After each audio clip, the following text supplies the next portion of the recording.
sure I laid in bed for hours this morning and did sweet fuck all because I'm easily distracted by the soothing sounds of rain on the roof. Just snuggle up in there. Quick update on this whole thing. Kinda working, I think.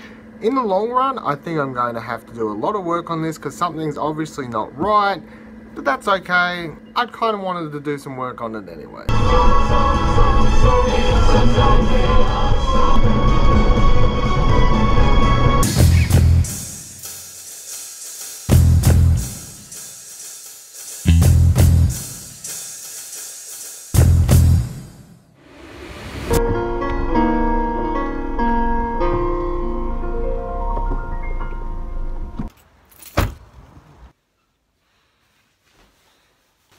There's something I wanted to do a couple days ago. I completely forgot about it, so we're gonna do it.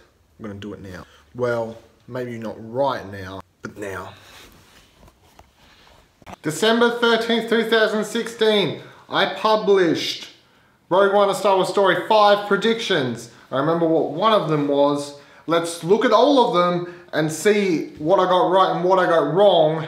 This will be full spoilers for Star Wars Rogue One. If you haven't seen it by now, it's been over a month. Number 1, special appearances. I don't know if I want to read everything I wrote. Rogue One is a movie set moments before the original A New Hope and thus should feature a lot of recognisable faces. We already know we're getting Bail Organa, yep.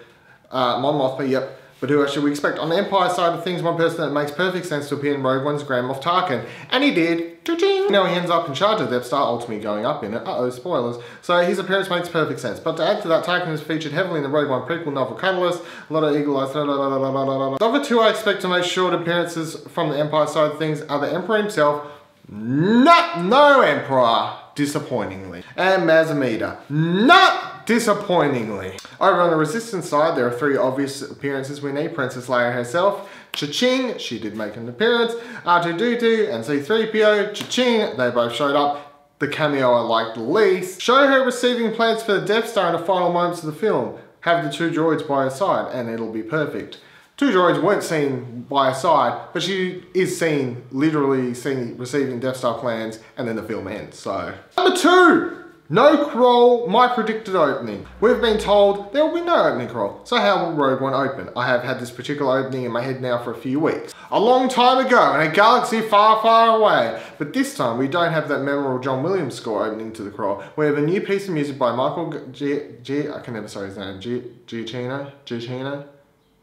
And it sounds like one of those tension building pieces Hans Zimmer did for The Dark Knight Rises. We pan down, we see the planet Lamu, and the ship is entering the planet's atmosphere. It's a ship carrying Krennic and his Death Troopers. Kinda, I guess. It does open with a long time ago in the long time ago in a galaxy far, far away. And then we just cut to the ship entering the atmosphere.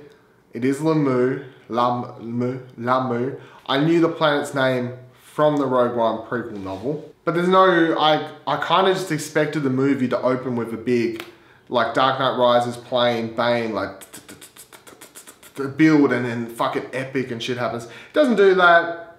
Meh. Number 3, who's dying? People are quick to jump to the assumption that everyone in this movie must die. I'm not quite there. Although I believe several of the characters will and must die. I don't think they'll all need to be killed off, even though we never see these characters again. Spoilers past Dylan. They all fucking died. Cassian Andor can easily live and never be seen again in the Star Wars universe. I still reckon he could have. Baz Malbus can go off and live alone and miss his dear friend Chirrut Imru. Bodhi Rook, although an ex-Empire compiler, could easily go off and be involved in more rebel activity going forward into the events of the OG trilogy, but we wouldn't need to see and hear from him again. Still believe that could have happened, but they all fucking die. Everyone else that's a main character that I haven't mentioned, I'm not saying they will die, not only because having characters actually die in this movie will help this absolute direness of the mission. Yeah, they all fucking died. Number 4, animated Ghost. We've seen a shot in one of the TV spots of a ship that looks like an awful lot like the Ghost from Star Wars Rebels. I think it is that ship. It is that ship. I also have in the past week come to think we'll get a little bit more in that moment than simply a shot of the ship. We'll have a roll call, you know, like Red One reports reporting in, blue one reporting in, call signs and such. We'll hear one of the rebels call in here, and I think it will be one of three people. Either the voice of Vanessa Marshall, Hera, Steve Blum, Zeb, or D. Bradley Baker as Rex. I would put my chips heavily on Hera, because if I had to bet on only one Rebels character not dying come that series' end, it'd be Hera, and having her call in that moment wouldn't feel forced, pun, or fan servicey. It'd make perfect sense. Would be an amazing moment for Rebels fans in their seats. I heard apparently you can hear Vanessa's voice in the background in that scene somewhere. I have not heard it. I'm not quite sure what she says, but it's not a roll call. But apparently she does have a line there in the background during all the chit chatter. Apparently. We do get three Rebels? We do get several Rebels Easter eggs though that I was quite happy about. There is the ship in that moment we see in the trailer. You get to see Chopper walk across in the background there. And you also get to see the ghost ship once again in another moment where it's off to the top left hand side of the screen towards the start of the film. Rebels moments. Oh, and the big one, of course, that made me jump in my seat and look around going, no one else is getting, it's just me. When, of course, you hear over the radio, would General Syndulla please report to blah, blah, blah, blah, blah. And I was like, General Syndulla? No one, it's just me? Number 5, Galen and Krennic romance. What the fuck am I on about here? I originally thought Orson Krennic would die to the force hands of Darth Vader. Upon learning the plans have been stolen and Krennic had failed to stop his old friend's daughter Jyn Erso in a mission, Vader will take out his anger at Krennic and finally relieve him from the duty of the Empire of his final failure. Of course, something along those lines would make sense, but I'm more of a redeeming plotline for Galen now. He died. Jyn's mother, Lyra Erso, is presumably only in the flashback scene when Jyn is a kid still. Yeah, she dies. Assuming she dies there, she does die there. It's probably as she tries to fight off Krennic coming to get Galen. Correct? That is 100% when she dies. He loves her. Even if his attachment to his research often blinds him to what's important. Gathered from Catalyst, he should have read the book.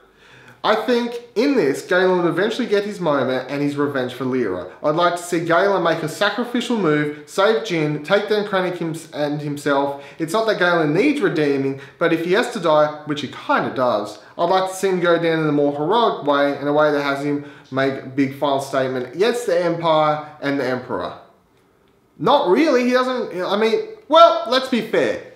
He does redeem himself, he's the reason that Death Star gets blown up. He's the one. I was against his whole theory originally. I wouldn't even consider it. But it's what they ended up doing, which is that, of course, Krennic inserts his thing, which then causes the whole Death Star to blow up. I was against the whole thing. That's what they've done. So he does redeem himself. He does make one big final fuck you to the Emperor, and one big final fuck you to the Emperor, and one big final fuck you to Krennic and your stupid fucking thing you've been obsessed with. Fuck you, Krennic. So how did I go there? I don't know, I didn't really get much right, did I? Was it against special appearances? I got a couple of those right. No crawl, my predicted opening. My predicted opening was animated ghosts. There's Rebels references. Galen and Krennic romance. No, it's all fucking gibberish. I didn't do very good. You can head over to VIVALADIl.com when it's fucking working and read all these things. This site's gonna give me in. This site's, I may complain about this periodically for the rest of eternity. The rest of eternity.